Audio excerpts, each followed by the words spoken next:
It's time to start. All right. I'm Chris. This is Bryan. We're here to chat about timer business. Some of this is going to be focused around RunSignup topics. Some of it's going to be focused on things that you can do or tools that you can use that just would help you as a business person in this industry. So we sent out a survey, which will end up being part of our greater survey that we produce at Running USA. You've already seen some of those analytics, but 213 timers. This is a new part. 213 timers responded. And just some quick bullet points on that were 81 of you saw your book of business growing, which only 67% of you wanted it to, which I thought out of everything was the weirdest part. But some of the challenges you're facing might be the reason behind that. And also, out of everyone that responded, 66% of you are doing most of your races locally.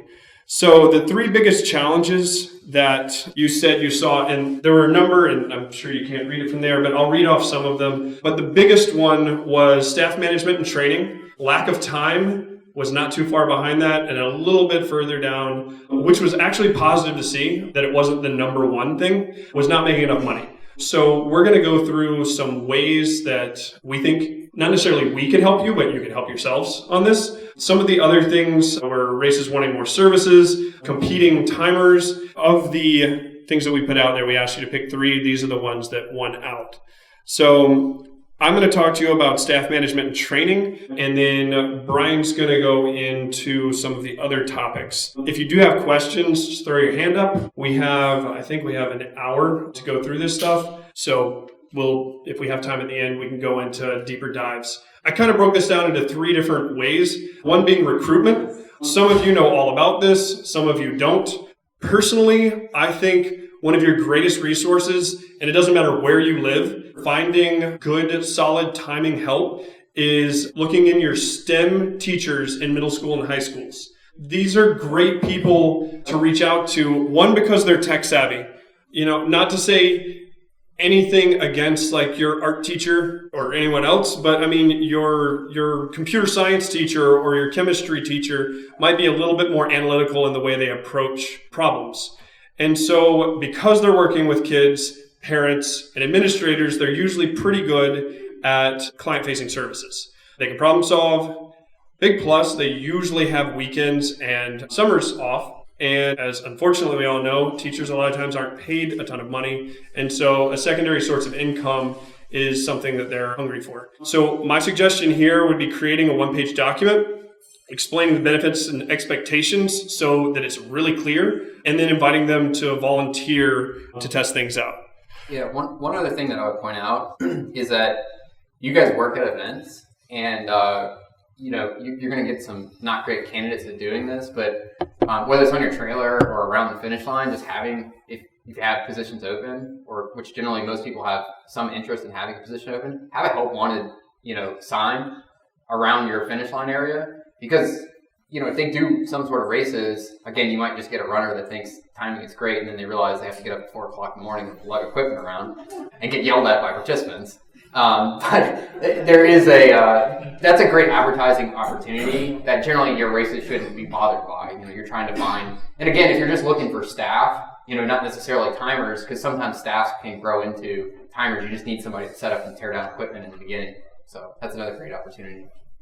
So staff training, we kind of touched on that, but the upfront investment in your time can pay dividends in the future. One would be taking time, and some of you might scoff and say, I don't really have a slow season. However, I would guess that most of you have at least one point in the year that it does die down. It might be, some of you might have that time in between Thanksgiving and Christmas, or Christmas and like this time of year, that it does get a little bit slower. I know most of us need a break, but at the same time, if you're really looking for that time to train people, that would be the go-to. It doesn't mean that it has to be solely you doing this. For those of you that don't know, on the RunSignup.com website, before I started working for RunSignup, I will be honest, I did not know this was there. So don't be embarrassed if you don't know it's there. On the homepage, there is a link at the top that I believe it says support, and if you click down on that, it has blog posts that are posted at least once a day almost. I mean, there are tons of blog posts. It depends on if Bob's on vacation or not. Right. if Bob's not on vacation, it's 3 times a day. Yeah. So there's webinars recorded. There are dynamic FAQs in there. So you just have a question on how do I do this thing? You type in a couple of keywords. And so what I've done whenever I want to train someone is I make a bullet point of list of things that I think they need to know within the RunSignup environment. And you can actually go search these out and make a one-page like Google Doc that they have to go click through and read through. And that way, the moment they're sitting down with you, you're not starting at 101. You might be starting at like 102, but at least they've seen what the dashboard looks like. They've seen what coupons look like or what bib assignment is. There is stuff in there for you guys to use. And then finally on this staff management, I always feel like that staff management is a function of staying organized. And it's something that a lot of us struggle with. So consider adding PM software. PM software, project management software. Basecamp and Trello are things that, I mean, you guys may or may not have heard of this. Maybe it's for you, maybe it's not. The key is you're going to have to spend time setting this up the way you want it to. For those of you that don't want to pay, Google Sheets and Dropbox, you can set permissions, and that's a great way to track things as well. Anyone using Basecamp or Trello at the moment? A couple of you? Anybody else using like a different project management software? Like Microsoft Projects or something like that?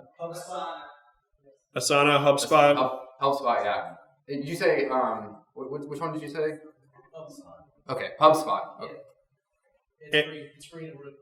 Okay, so that one's free as well. Most of these are going to function the same way. You're going to be able to create projects within timelines, calendar entries. Usually in the paying software, you have additional seats so that your staff can be involved. You can invite them into different projects and timelines so they get notifications. It can really help you stay on track. If you don't have as many moving parts, maybe you have a handful of teams that go out in time, but they always take the same thing out there. So you don't have to really track equipment. Again, the Google Sheets and Dropbox might be the way to go. And I say Dropbox because keeping your timing files in a centralized location, because a lot of times people forget, like you go time a race, sure, you might not get that computer back from your timer if they take it with them and bring it back. You might not get it back until Monday.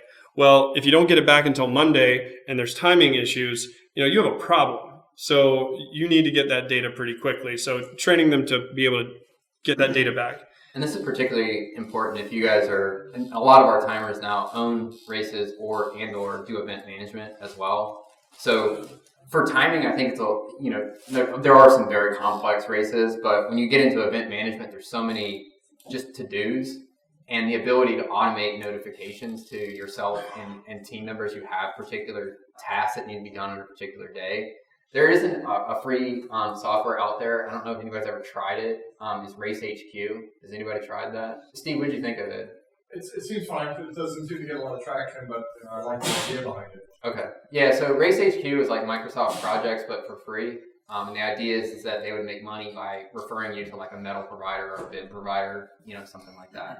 Another thing is just communicating with your staff. I think is pretty key. That might be obvious, but you can set up emails in advance confirming staff are going to show up, and that could be a text, email, whatever. I usually, again, just send on Wednesday so you don't find out on Saturday morning if somebody has something that they forgot, like, hey, I'm not coming on Saturday to help you.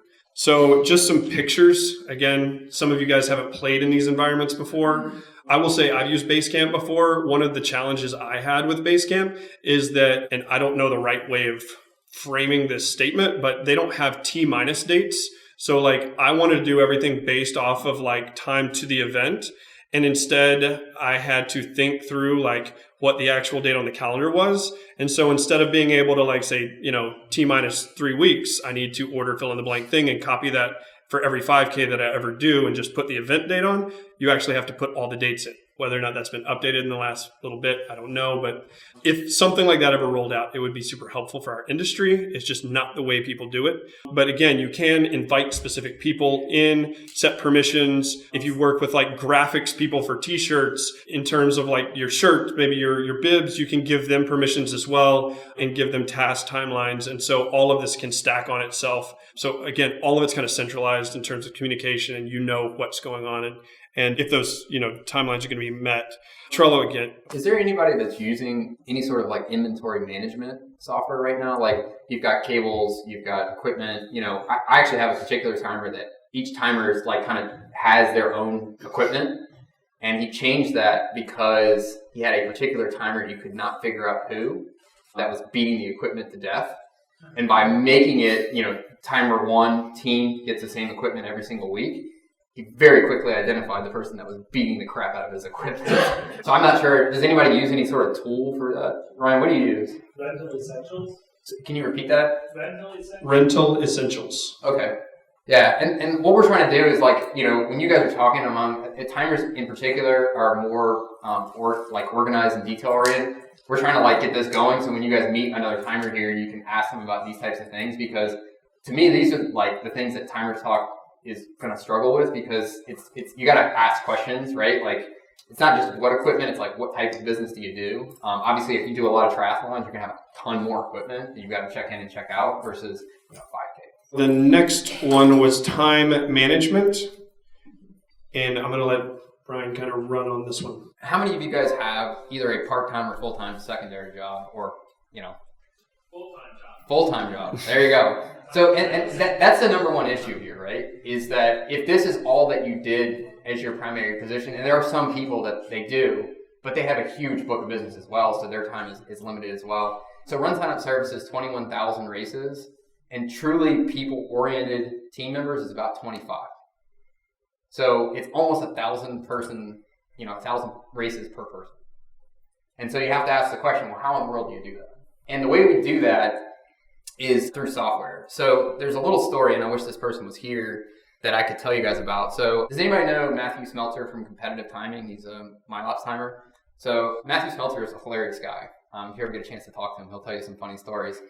So I chat with him, every so often. And when I saw him we had a race day scoring conference last year. He was pretty down on his business because he was working, like you guys, both ends. And every time he opened his email, he had 100 new emails, right? And it's very deflating to, finish timing race weekend, finish up, pull in your house, 2 o'clock on Sunday. And you say, oh, let me just get these results up. Let me get the video done, and then I'm going to go do whatever I want to do. When he did that, he got 100 new emails. And so you have to ask the question of, like, he actually has a team that works with him. He has 2 full-time additional timers that work with him. So the reason for this was that his email was connected to info@competitive timing, his main timing email.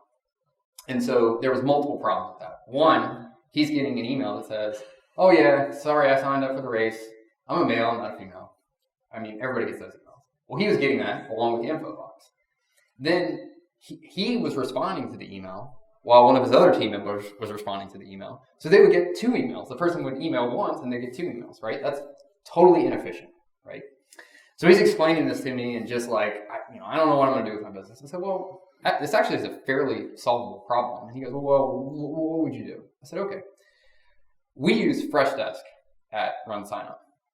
And so if your timing company is getting to the point where your personal inbox or inboxes that feed into you is getting cluttered with these types of emails, which are very common, any sort of participation, type question, you should get an email address that's specific to results at or info at, whatever you want to do, that doesn't really matter, and then plug that into Freshdesk. Now, we're not saying that you have to use Freshdesk. There's tons of other tools out there that are inbox management tools. And the thing is that if you have part-time staff or even yourself, you're separating your inbox from the general public. And so you can then actually hire someone part-time to do this, because the beauty of Freshdesk is that we call them canned responses.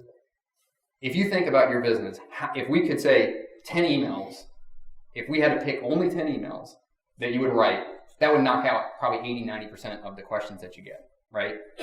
So how hard is it to train, your daughter, your buddy's, brother or whatever that's looking for, 5 hours a week of 10 hours a week of real low support work? It may even be less than that, but the value you get back is tremendous, right? Your inbox is not connected to the general public anymore, and you've automated, and you can automate a large amount of time. They just click a button and send a response. This is not a custom response.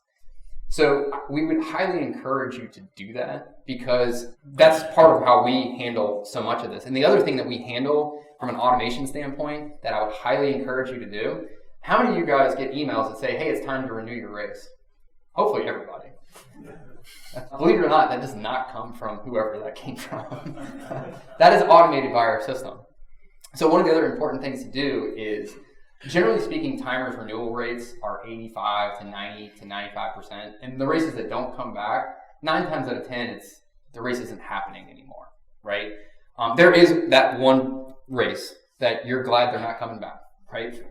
Like, whatever. Like, there's somebody else out there in the world for you, right? And that's okay, but making sure that you're creating an automation around that so it's not on you, right? You as a person to send that email to the director, because there's other things you can do in that. And when you send that, it's up to you, like maybe a week or two after the event. Like sending it directly afterwards is sometimes tough, like the director doesn't want to respond.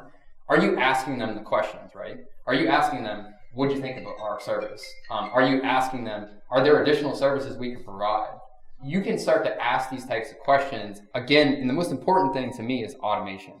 Because if you work with 100 races, which probably half the people in the room in here work with 50 to 100 races or more, you can't do this, right? And not everybody's going to respond to it. Like we were actually shocked at how many people respond to our timer survey because we're asking something from somebody. And so when you're looking at your business, start thinking about things that you do that are repetitive, that you're typing on an email. And look at tools, and again, we use Freshdesk, so that's why we're promoting it per se. We have no affiliation with them. What we're trying to do is say, hey, you guys are, kind of putting your hand up saying, like, if I could get some time back, that would make me happier. It's not necessarily to get time back so you can work more. It's to get time back so you can just do whatever you want, right? Like, there is a scale to how much you work, and most of you guys are probably tipping the scale in the wrong direction, right? Because you want to succeed.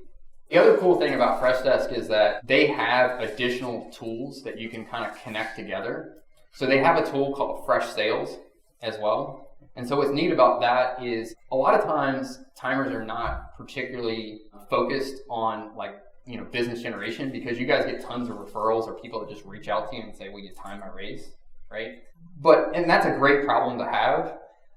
But the other thing is that you probably don't know all the information you should know about your customers, and Fresh Sales allows you to have like a customer record. So what's their name, what's their email, what's their telephone. I bet you half the people in the room manage that through their cell phone.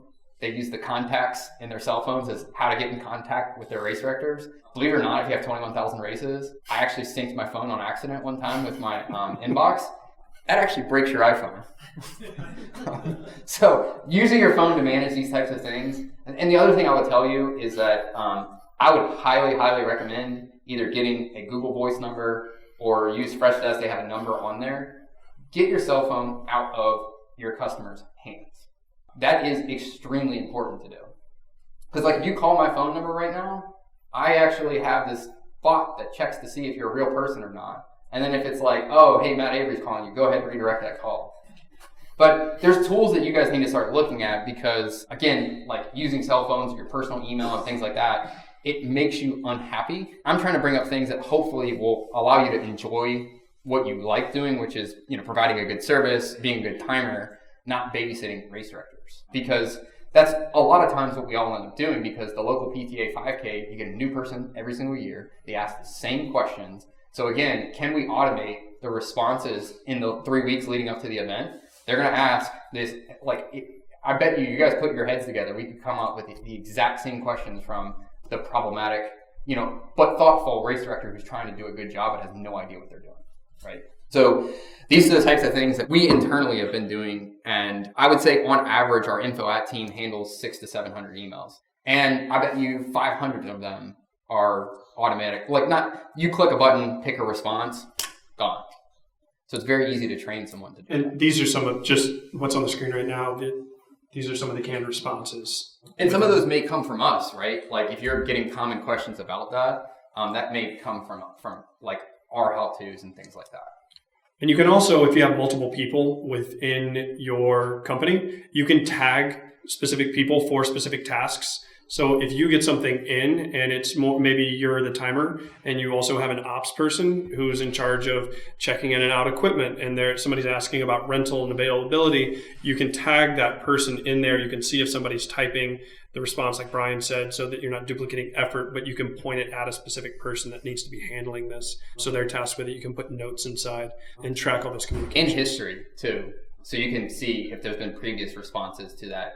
They call them tickets. We're all kind of somewhat vaguely familiar with the concept of a ticket. You can kind of see that history of what's going on there. And again, from a race director standpoint, like if a race director starts using this centralized inbox, and if you have 4 or 5 timers, the question is the owner managing that, or are you able to then have your timers start participating in that process? That's more of a philosophical question, right? Like, do I manage all that myself, or do I have my timers, manage each race that they're involved with, because they need to know what this race director is asking. So I talked about this a little bit in my session. I didn't dig into it as much as we have previously. How many of you guys own races now? What we've seen, so I've been doing this since 2009, is that the number of timers now that own races is significantly higher than it was, 10 years earlier. And I think that's actually really smart, because you can diversify your business. And the other thing too is that it becomes an advertisement for your business. So if you put on a really well-run race, you can actually invite a director to that and say, hey, well, come check out my race, right? You don't have to worry about like, oh, well, the race starts 30 minutes late and they somehow think that's your fault. It's like, my race is going to start on time and everything's going to be, hopefully, I can't control the weather, but otherwise I'm going to control all the other elements. So what we recommend is, again, going back to that theme of automation, is evaluate our automated email tool. Look at all the different options that you have in there. One of the ones that, especially for timers and when you're working with smaller race directors, price increases. We can automate your price increase emails for your directors. For us, to give you insight into our business, our biggest days are the last day of the month and the first day of the month, right? Makes sense. So the price is going up the last day of the month. Lots of races will open, January 1st, February 1st, whenever. Those 2 days are big days for us. And so the same thing for you is like these incremental value adds that you're adding to races is if you turn on a price increase email and the race director forgets to promote that they have a price increase, what's the point of having a price increase if nobody knows about it? So these are like the little things that you guys can provide that don't cost anything, but if they leave you as a timer, they're going to lose these features because the other companies don't offer this stuff. And so we see you guys as a channel for us to make sure that these best practices are getting implemented. So there's some really interesting information, and this is really particular to larger races that we've had, but it scales down pretty well. Has anybody had a race director ask for information after you've used the check-in app, like how many people checked in or stuff like that? So in the check-in app, you can actually share this with your directors. It shows kind of these really interesting charts of kind of the demand while people are using the check-in app. So you could see, like if you see this huge spike at say 7:30 or something like that, you could then have a conversation with the director saying like, based off this data, and you can show it to them, so it's not just your opinion, I think we should probably have 1 or 2 more people next year, up and running for the 7:30 surge. Because generally these things are repeatable. Like you can kind of see it coming, like, oh yeah, we were good until that one point and it just peaked. So that's where the check-in app reports can be extremely helpful to giving, insights to your directors. And I just could bring it back to the time on that. Many of you are actually on site at these packet pickups, and it's hard for you to, after the fact, quantify how many people showed up when. And a perfect example of this is I was in an event that was dead set on having packet pickup 3 days before their event for a 200-person event 40 miles away. And I'm not exaggerating. And I said, I don't feel like this is a good idea. We should have it on Friday. We can still have it 40 miles away, but let's at least have it on Friday because the event itself is in a remote location. They said, no, we're going to have it. And I was like, okay, great. And they had it both, actually. They had it on Wednesday, Friday, and then race morning. And so we did it, and I said, how many people came on Wednesday? We didn't have the check-in app running. They were like, 40 or 50 people. I was like, okay, maybe we should do it then. So I was like, all right, next year, let's use the check-in app. Okay, perfect. So I asked them again, because they didn't know how to run the report. How many people came to check-in on Wednesday? Oh, probably 40 or 50. They ran packet pickup for 8 hours with 2 volunteers there the entire time. So 16 volunteer hours and 9 people checked in. 9. And once we showed them the data, guess what never happens anymore? We don't have packet pickup that day. I don't have to sit at packet pickup for a day. So, I mean, you start looking at it, running these numbers, and like Bryan said, you can scale up, but you can also scale back for some of your smaller events. Like if you're seeing no one show up, if you're looking at this data and saying from 8 o'clock until 1 p.m., we had 20 people show up. Probably not worth doing. It's not worth doing. And so now you don't have to wake up early if you're the one running packet pickup. You show up after lunch and things are a little bit easier. It's not like you're going to get paid less because packet pickup's shorter. So again, these can help like make things more efficient on your end as well. Yeah, so some of these other reports, the giveaway report is always a favorite. So if we're doing a demo, if you're quickly trying to show something to somebody to make them happy, show them our giveaway reports where you can see, the number of sizes selected. People love that. The other one is scroll to the bottom and it's got the quantity projection tool that shows you kind of, what you should anticipate. I don't know what it is about that, but that makes every single person happy. And every single person is like, oh, I got a problem with t-shirts. And you guys are professionals and you probably got a method to your madness, right? Like I've got this special formula, but this is an easy way to do that. And also putting like the next step of that is adding your inventories in, because a lot of races want to turn off giveaways once they order. Well, it's done. I have already placed the order. I'm not going to order more, even though they ordered 20% more. Well, putting in the inventories now keeps accurate accounting of those, how many shirts are left. And once the smalls are gone, you add a no shirt size in. Now, again, your time, you're not having to sit there and deal with 2 different stacks of shirts. You have 1 stack of shirt, and if they're sold out, they're sold out. You don't have to have that conversation because there's a no shirt option. So the other thing that's happened in the timing industry is, many of you have been asked, what are you going to do to market your race? Because I'm asked the same question every time somebody evaluates RunSignup. And truthfully, we all know, like, if I don't own the race and you don't own the race, the responsibility for marketing the race, unless they are paying you to do it, is their responsibility. We're going to provide the tools in order to help them be more effective marketers. And the number one tool we provide is like the SEO. The SEO we provide, it's ridiculous. Like I've had people, list races on RunSignup and had registration going to other platforms, and we get more people than that. Why? Because Google's a monster. Like people here are going to talk about Facebook for the entire time. Google stomps Facebook every single day. And it's the most important thing. Like if you want to decrease your number of people showing up, let me check your race as private. It won't show up on Google anymore, and I guarantee you'll lose 50% of your people because they can't find it. So when people sit down and start talking about that, you really need to emphasize that. Like we play the game with Google, which is why our URLs are ugly. That's why it's runsignup.com/race/state/city/race. Hideous. It's because you're playing the game with Google. So when people start having those conversations, no one understands it. They think it's voodoo. It's not really voodoo. It's just there's algorithms and there's rules to the game. The other rule is that, and I'm going to hammer on this, is that our websites play the game. So part of the thing that will happen is that if we were to do a test, I bet you for a third or more of our race websites rank above your website, which is a little annoying. For some people, it's extremely annoying. And the reason is that every 6 months, Google changes the rules. And the reason is you've got bots, right? Their product is search. That's what you're paying for. And if it sucks, you're not going to use it. And it gets messed up when the bots start, screwing up. You're clicking on links and it takes you to some ad page. You're like, oh, that stinks. So it's really, really important to emphasize that. And then the reports we provide in the dashboard, showing the year over year or the ability to see where your registrations are coming from, just educating the director that we have that there. And then using the things like our automated emails or our referral programs, you are actually materially impacting the race's marketing at that point.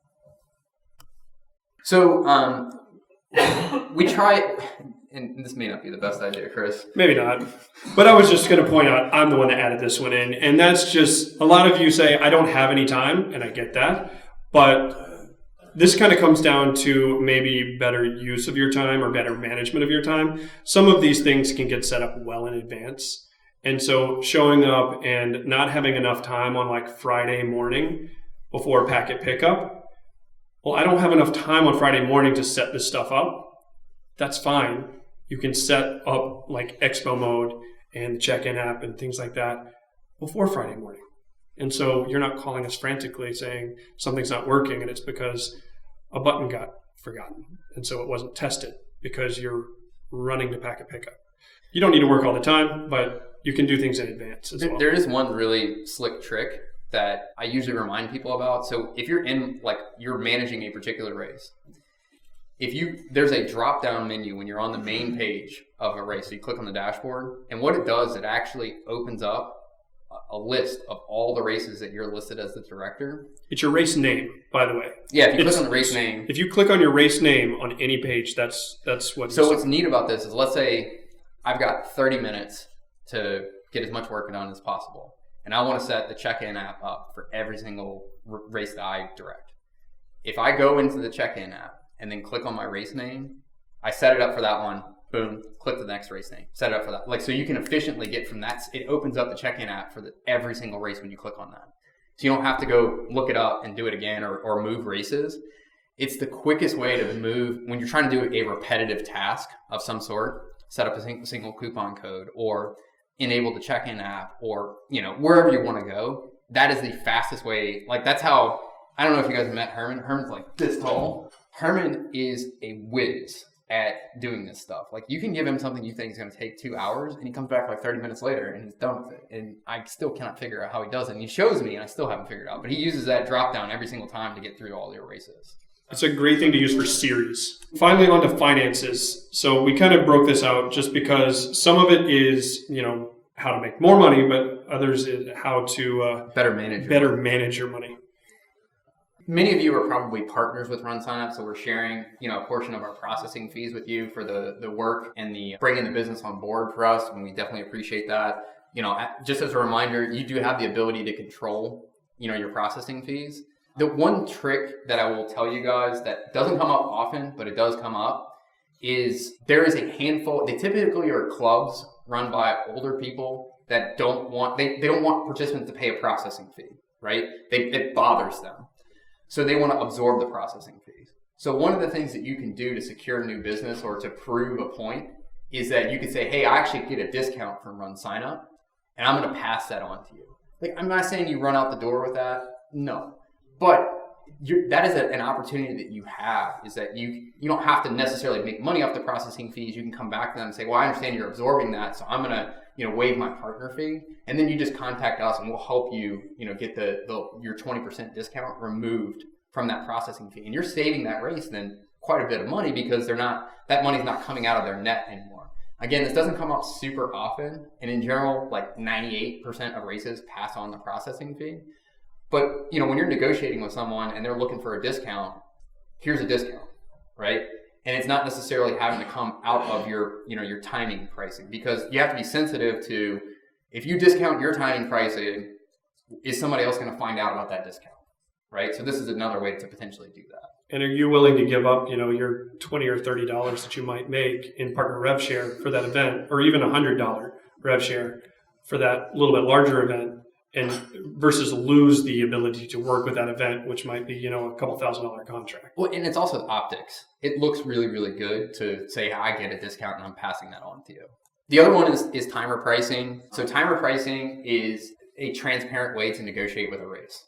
So if a race really wants every bell and whistle you have, but they don't want to increase their timing fee, right? You get to this impasse. It's like, look, we have these services that we can provide, but that's going to change your timing price from blank to blank. You can say, hey, I can actually use timer fees, which is a way for the timer to say, I'm going to increase the processing fees by 50 cents a person. What happens is then you actually then have the race director approve this. That's why I call it transparent negotiation. So then the race director actually approves that 50-cent increase.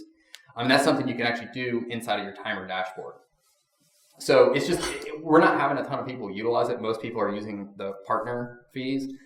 But if you are dealing with a city, government entity, hospital, something like that, I would highly encourage you to use something like this, because again, it puts it in front of them so that they know, hey, you're modifying the processing fees.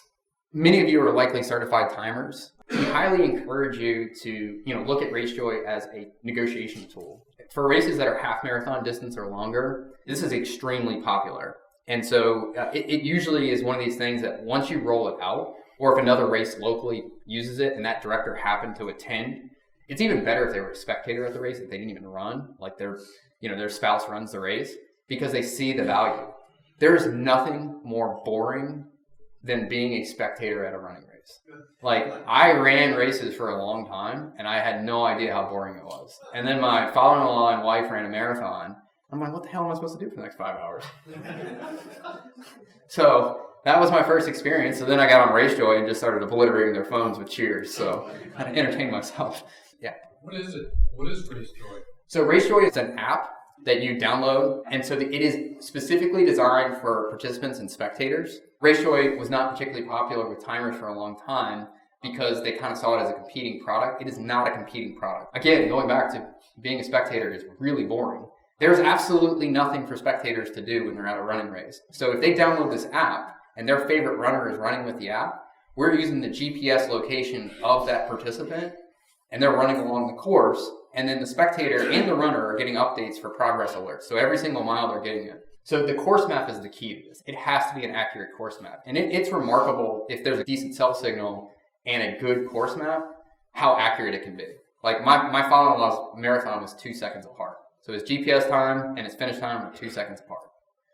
So if you've never experienced it, it's something we're going to go over more tomorrow in the race day suite. We're also, tomorrow morning, for you guys in particular, if you've never seen, RaceJoy or race day scoring, one of the things, and thank you to Chris for driving down here with all your junk. He didn't bring his good stuff, let's be honest. He's setting up monitors so that you guys can actually watch, race day scoring and RaceJoy in action. So yes, you have to get up super early, but if you decided you didn't want to run and you would rather eat donuts, like me, and have coffee, and like watch me. some screens, like me, and hang out with Chris, there's a downside to it. Downside to everything. But you guys could. The other thing that's neat is that the actual developers of race day scoring, a lot of them are actually based out of Orlando here. That's where a lot of our race day team is. And then Matt Avery in the back. You guys could actually ask some questions, more abstract or technical questions to them because they're the ones that are building it. You could ask like, hey, why is this button here? It doesn't make any sense. Avery would say, well, what do you mean? Well, the button should be here. Oh, you're right. Okay, thanks. So I'd highly encourage you to do that. And then if you want, there's going to be some RunSignup people out there to track on RaceJoy and maybe hit them up with some cheers. And just in regards, I don't know, how many of you guys have used, I know many of you are certified, not including the certification, how many of you have used RaceJoy? Okay. So how many of you, after using it a couple times, would say setting up an event, like setting up a course and everything, takes much more than a half hour? Would you say it takes longer than a half hour or less than a half hour? Yeah. Getting the correct courses. Yeah. And getting the correct course. The fundamental problem that we Right. had is getting the correct course. But once you have that course map, it does not take long to get things set up. And the best part about it is one of these things that looks super hard, and you should just tell them I don't know, man, I'll try my best to get this done for you. So make it sound like it's super hard. Kind of wrapping up towards the end now so this is kind of like my specialty. So most of my time is spent talking to you guys with talking to timers. So timing is the closest business to collusion I've ever come across, where there's this secret handshake of I'm not going to call your races, you're not going to call mine. I'm like, you actually shouldn't say that out loud. That's the definition of collusion. But at the same time, many of you want to grow your businesses and you want to grow with the right type of races, if that makes sense. You're not looking to go get more 250 person PTA 5Ks. They're great, but they're going to reach out to you. You want to pick up the 2,000 person half marathon in your area. And that takes a lot of thought, but a lot of these things, again, can be somewhat, specific or automated. So the first thing is that we actually offer, I would call it a bounty for putting on meetings. And we're going to talk about this a little bit more in the certification, is that if you're a certified timer and you put on a race director meetup, we will offer money for pizza, beer, snacks, whatever, or helping you offset some of the costs if you have to rent a small space. Is that the goal is that hopefully you get 30, 50 people that during whatever your off season is, they want to meet, they want to learn, take some of the concepts that we're putting out here. Don't talk about your timing company, talk about, information that a race director would want to know, like how do I better market my race, or what safety protocols, how do I work better with the police? And a lot of times the police are open to coming to these meetings and giving you your race director's feedback on like which ones are on the crap list because they don't listen to anything anybody says, and which ones are doing a great job because they listen to the feedback the police officers have been giving them about safety and things like that. So if you pull and think of that as like content, we will supply you with the marketing content. So that's part of our job, is to give you guys information that you can present about, hey, here's the marketing trends in the running industry. And so the only parameters on this are, it's generally an honor system. We reimburse you $15 per person. So it's not a huge amount of money. I wouldn't look at this as a revenue stream, but just offset cost. It, like Bryan said, it does help offset like costs on things that you might provide to these people, like pizza, beer, whatever. The only thing we ask is use registration free of charge, like just set up an event on RunSignup and use the check-in app to check these people in. That way, we can have some kind of accountability that there's. And the other thing I recommend is I would recommend charging $10 and then tell them I will give you a $10 bill when you come in the event. If you don't, I'm keeping your $10, right? Because there's a huge difference between free and something. And so you're just asking them for a commitment fee. I'll give it back to you. I'll have the $10 bills. Here you go. Because it's net zero, but it's just super important. Like a lot of times people will sign up for stuff for free, but then not show up. So that's just a small tweak that I would recommend. The one thing that I would recommend from a marketing strategy standpoint is make sure you have a decent website. But then within your website, if you're trying to grow, a lot of times if you have colleges in your area, find someone that's like really good at video production and have them make a video of your company that's like 2.5 minutes that just highlights what you do. Like everything that we do in the running space is so visual, which is why, photos up until, last few years were so valuable, right? People wanted to see themselves achieving something, and a good photographer is worth their weight in gold because they present your event in such a great light. So make sure you've got a video that, presents you really well. And then the last one, and this is maybe not as popular as it used to be, having a local race calendar that is not just the races you time. And I actually have a couple companies that I work with that have bought a domain specifically for the purpose of marketing local races. Because you want to create like a page that you can control, and you could advertise your own races and you also could even do lead capture, where you could try to capture local runners' email addresses to try to market races you own or other local races. Brand marketing, one of the other concepts that we've had, this is like 5 years ago, it was really popular. I still recommend it. If you own races, one of the easiest things you can do is find like the most eager runners. And if you're a partner with RunSignup, just run the repeat participant report at your partner level. I ran one time for one of our customers. In a year time frame, they had one runner that did 42 races. I'm like, I can't believe that. So these ambassadors should be people that enjoy running. You give them maybe branded shirts. You could also have some sort of handouts or something that they do. You can go crazy with this, or you can just keep it simple. The whole idea is that if people are doing races in the area, you've got some sort of swag on them. I've had a company that really what they did is whether it was a local running club meetup or just a group run at a running store or a race, they just took all their extra t-shirts and constantly gave that out. And that became this like snowball where Road ID or other companies started saying, hey, will you give our stuff out? So it stopped meaning you have to spend money on swag to you were just giving away gift cards or other things to runners, and you're trying to continually keep your brand in a particular market. This is much more challenging if your market is extremely spread out. There's some markets that we work with where end to end is like Houston. It's like, 3 hours from end to end, right? It's going to be hard to cover that. You need a gigantic ambassador team. If you're just a timing company, this may not totally make sense for you. But again, a lot of us are kind of, bridging both sides, the race director and the timing side. The other one I mentioned the video, and then Chris has in here, actually market your company. The one thing that this is probably the hardest thing to do. Do you guys notice that RunSignup sends out a newsletter every single month? And that's probably how you get your information. Again, I would highly recommend, and maybe you can't do it every month, but just having a newsletter, maybe it's like every other month or something like that. And again, if you're getting email addresses of local races, and this is something, if you guys have teenage kids that are great at stalking people, let them stalk the heck out of local race directors and get all their email addresses and put it in a list. that 250 person list that you send it out to, the crazy thing is that your reach will be like 400 on that because people will forward that. You can also then post it to your Facebook page, your newsletter, and stuff like that. Content is king, and if you're not just selling, hey, we have this race, or hey, our company is great, you can steal our content. You don't even have to write it yourself. Like our sales tax thing, that would be perfect to put at the top of your newsletter because most race directors have no idea. You're their resource. You're the person that spent, I don't know how much money you guys spent to come here. We certainly appreciate you coming here. Obviously you care. So if they then see you as the resource in your market for like keeping on top of this, that's all you want, right? You want at that point. Because if they believe the other people are just timers and you're the person that's paying attention to the details, they're going to reach out to you when they're ready to have that conversation. Especially for the big events. Yeah. The big events, like if you're putting out this type of content, the differences are night and day. And then the final thing is managing the finances that you currently have. I posted something because I personally was looking at how I can track P&Ls on an event-by-event basis. And how many of you guys are on QuickBooks?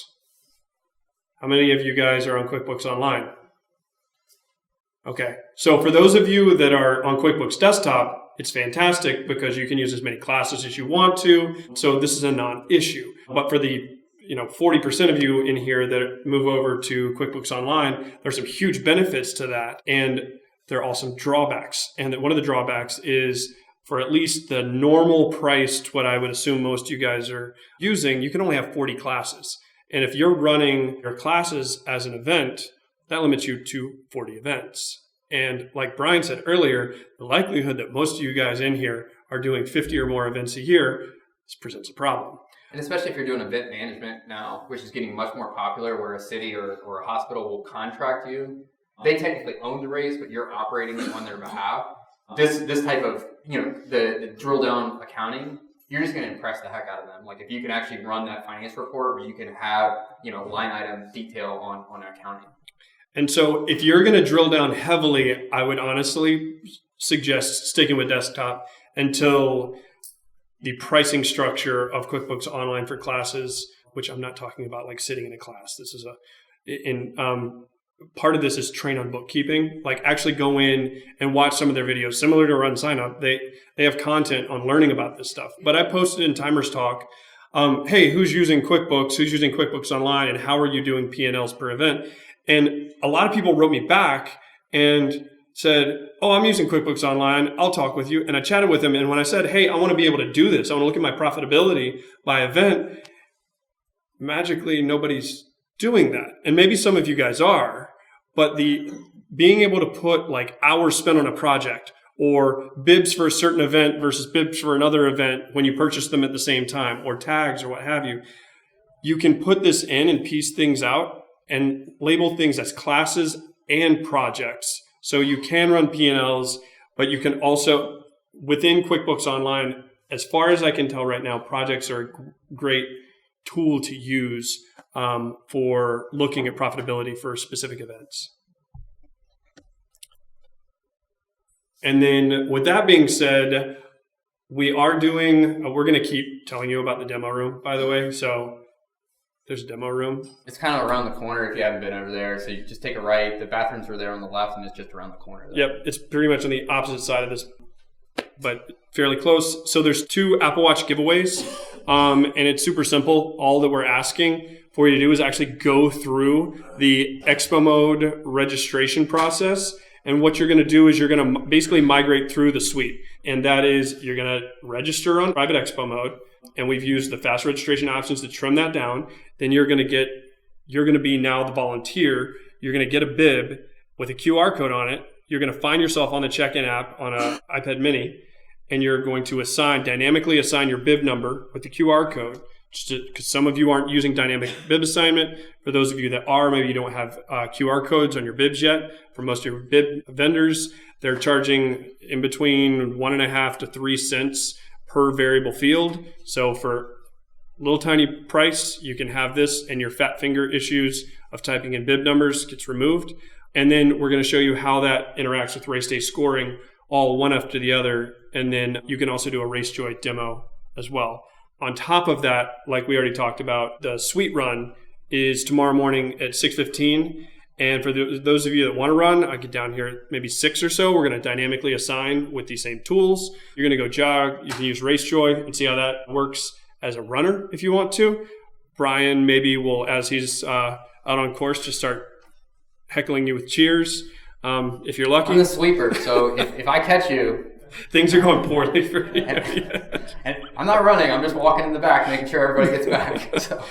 And if you don't feel like, I mean, the weather's supposed to be great, but if you don't feel like going out and doing that, we will be set up in the lobby, and the race day team will be in there, and we'll be timing the race with the race day scoring and running RaceJoy, but we'll also have a forward-facing screen so you guys can actually see what's going on. So for most of the race directors, they might want to sit and eat donuts, but they probably don't really care about watching race day scoring. Yeah. You guys, 50-50, go run if you want to. We're going to be talking about race day scoring more anyway, so you're not going to miss out. Yep. So we got lunch next. You guys got an hour to mingle and stuff like that. And did you guys like this? Yeah. All right.